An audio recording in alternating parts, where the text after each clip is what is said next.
Hey, everyone, and welcome to the Mark Prater podcast, where our aim is to connect our global family of churches with our executive director. Mark, a couple of podcasts ago, we talked about an emerging nations leadership gathering retreat in Guadalajara. That happened last week. Can you give us an update about that? Yeah, it did. It's so exciting because there were 22 men there from Puerto Rico, from Costa Mm, Rica, from Mexico, from Colombia. And it was just exciting to see all those men gathered together. And I got to see it wonderful. because I was able to zoom in. Mm, That retreat was led by Carlos Contreras and Jose Mercado and Rich Richardson. Also, Abelardo Munoz and Helman Avila mm, were there just to help lead as well. And the purpose of the retreat was just really to teach on sovereign grace values and then just give a chance for these men to build relationally because all those men are pursuing a partnership with Sovereign Grace and want their churches adopted into Sovereign Grace. So I was actually invited to spend a couple of hours talking about leading through crisis and suffering, mm. and talked about a number of things that and discussed that topic in a way that sort of highlighted some of our values. So the first thing I talked That's great. about, which I would tell any pastor, when a pastor is leading through crisis and suffering, he needs to first and foremost tend to his own soul. Mm, Make sure that his relationship with Christ is strong every day by being in his word and spending time with the Savior. yeah, I think all of us, when we walk through trial and suffering, but especially when you lead through it, you feel your desperate need for Jesus each and that's every right. day, which includes your need for his good news, his gospel, working in your life each and every day, which is one of the values that we have. The other thing we just talked about is that because we build relationally in sovereign grace, there's not a time when a pastor feels like he's walking through suffering and crisis alone. Mm, And suffering and crisis can have that effect that can isolate you, especially when you're in leadership. And so I wanted those brothers to know that that doesn't happen in sovereign grace. We build relationally, right. and you will never walk through crisis alone. So we talked a little bit about that, talked about a number of other things sort of in that category of leading through suffering. Then we just got opened the floor to Q&A. We talked about the statement of faith.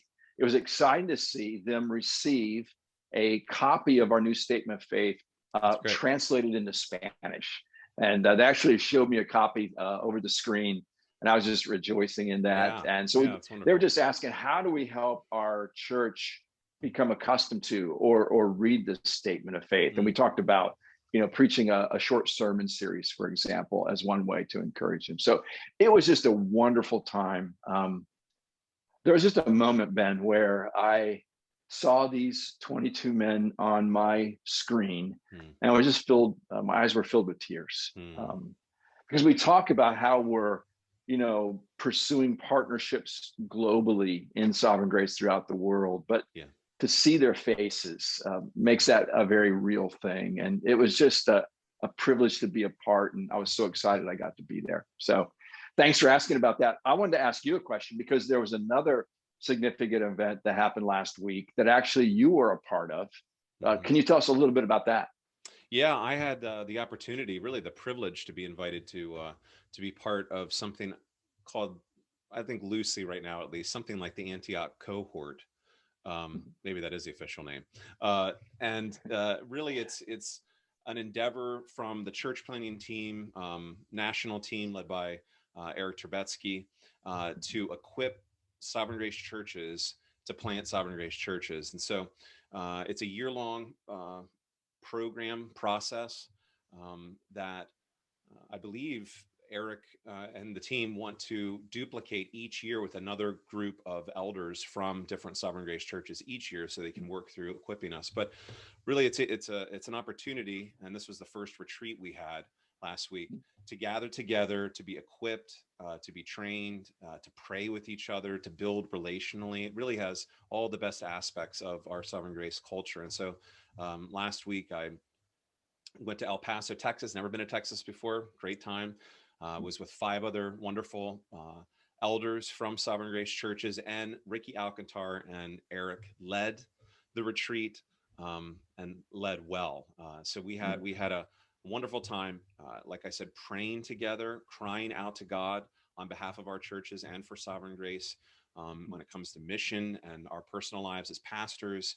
And then Ricky laid out really a New Testament model for church planning, from gleaning insights from the church in Antioch in Acts 11, 12, and 13, which I think is going to serve us quite well in the days ahead as we seek to inculcate this way of thinking about church planting, where it's sort of broadening out what it means to be church planting in Sovereign Grace and being on mission together, to include interdependent mission, supporting one another in this, elders planting churches, not just finding single guys and throwing them out there. So I was encouraged personally. I was convicted personally on a number of fronts, and we talked about those things as well, areas to grow. So we rejoiced in God's grace, which is evident in our churches and across Sovereign Grace, and also resolved in the days ahead to, by God's grace, grow and to step into what God has for us in our churches when it comes to mission and church planting. So wonderful time. A very memorable time. We were in El Paso, so a lot of tacos too, which quite a blessing for me. So that's a very timely retreat for you, because from what you've told me before, you've actually, I think for several months now, have led your church to pray for a church plant. yes. You said, look, we don't have the planter.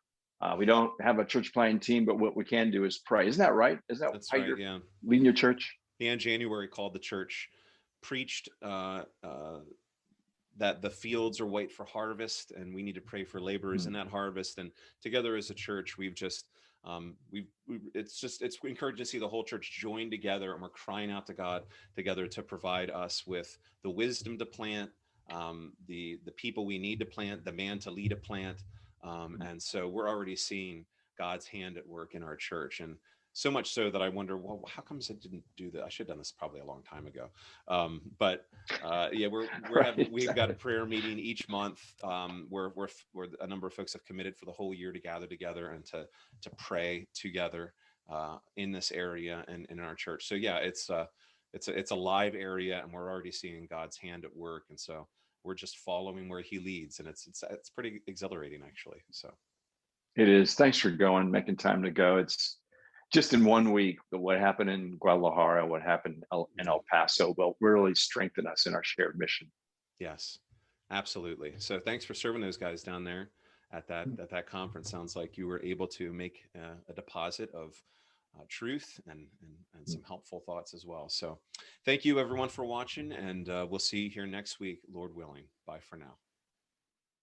Thank you for watching.